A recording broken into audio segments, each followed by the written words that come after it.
Dr. Dalia, lecturer at Medical Surgical Nursing at Ain Shams University. Today we are talking about primary care nursing and follow-up for women suffering from breast cancer. Professor Fathay Mursal and Professor Ned Mursal, and I'm Dalia Amin. I'm going to talk about this presentation.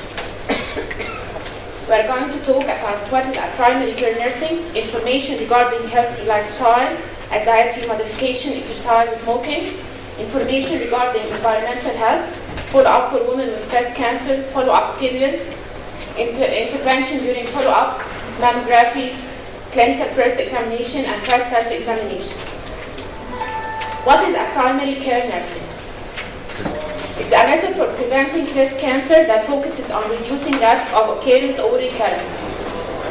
Information on risk-reducing behavior is an important aspect of the health education for any woman, and is particularly important for the high-risk women.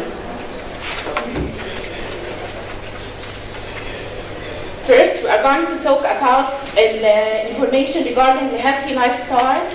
First, dietary modification. It may be helpful in reducing breast cancer risk. Overall calories intake should be reduced to treat obesity and keep body mass index at a healthy level.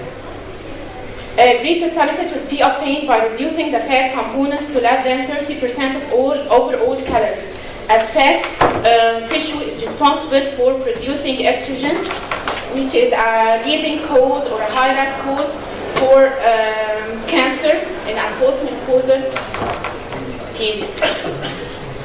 It's especially important to limit saturated fat, which come principally from animal sources. It may be helpful to limit red meat consumption, particularly cured preserved food which contain salt, nitrates, and salt-based bacons. Fresh fruits and vegetables, fiber intake should be increased. Exercise. Regular exercise and physical fitness are important in preventing certain disorders that affect women. It's also important as dietary factor in limiting obesity, and it may have independent effect in reducing the risk of breast cancer. Physical activity program should be medically safe.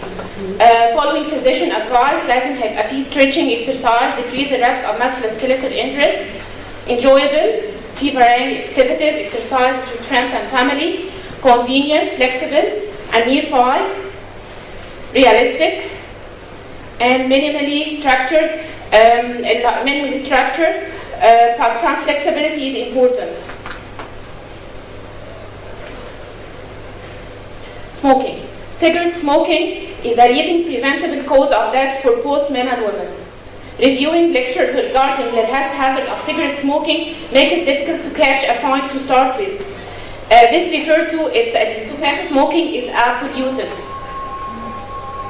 The Environmental Protection Agency blames secondary smoking for a cancer incidence. Health education can reinforce client mind the benefits to health which will be gained. It can attempt to quantify the financial gain. Leaflets, posters, and waiting area and consulting rooms may be helpful. Moreover, nicotine patches, chewing gum, and inhaler may be beneficial for those who wish to give up smoking.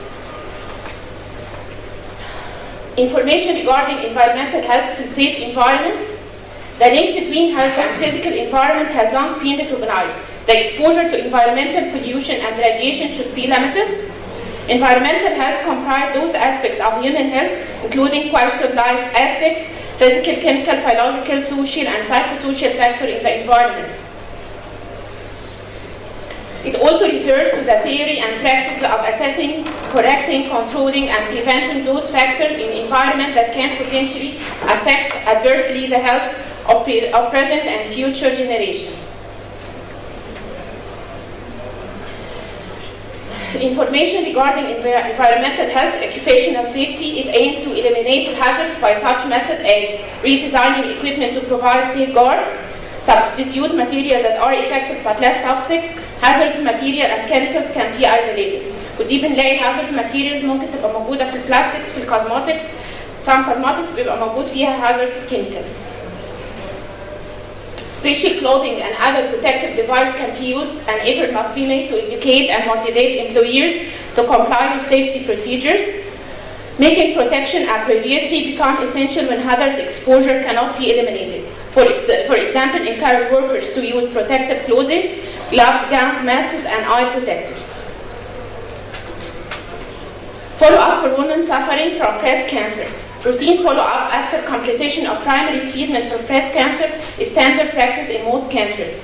It's usually initial visits to hospital outpatient clinics for as many as 10 years after diagnosis and includes history taking, physical examination, blood test, imaging, and mammograph. Most recurrences are detected by patients themselves, who frequently present at unscheduled visits in the intervals between follow-up appointments. Follow-up schedule. The recommended follow-up schedule after diagnosis is every 3 months for the first year, every 6 months for year 2 to 5, every year 3 thereafter. Mammography was recommended routinely every 12 to 36 months, or routinely 1 year after completion of primary treatment, and then every 2 years. Follow-up will affect recurrence rate or survival. However, delay in confirming a diagnosis or recurrence and retaining specialist care may result in an increase in morbidity. The intervention during follow-up: mammography, clinical breast examination, breast self-examination. Mammography is a radiological study of breast used to evaluate differences in the density of tissue, particularly small or poorly defined mass or nodules. It's capable of detecting many breast cancer that are too small to be palpated on physical examination. Diagnostic mammography is used to diagnose breast disease in women who have symptoms. Screening mammography is used to look for breast disease in women who are asymptomatic and they appear to have no breast problem. The use of mammography to screen asymptomatic women 40 years of age and over for early detection of breast cancer has shown to reduce mortality rate by 20 to 30%. This is a picture for the machine نفسها, and here is when the breast is examined. It's comprised هنا البreast put and be comprised, okay, to be examined from different dimensions. The procedure that may be discomfort, يعني minimally discomfort for the woman, but it's very important. Clinical breast examination. A clinical breast examination and examination of woman breast by health professional such as physician or nurse practitioner. The woman should be positioned supine, maneuvered to facilitate spreading the breast tissue over the chest wall. The examiner should use the pads of the middle 3 fingers to examine using small circular motion with varying pressure. Breast self-examination. هنقول brief عنه عشان it will be shown in another talk. All women older than age 20 should practice breast self-examination monthly. Monthly breast self-examination is the most valuable health activity for early detection of breast cancer, and it's painless, cost-free, and can be performed in privacy of one's own home when it's convenient for the woman.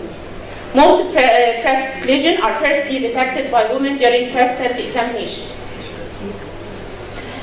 Breast self-examination in menstruating female, the ideal time is to be done in several days after menstruation.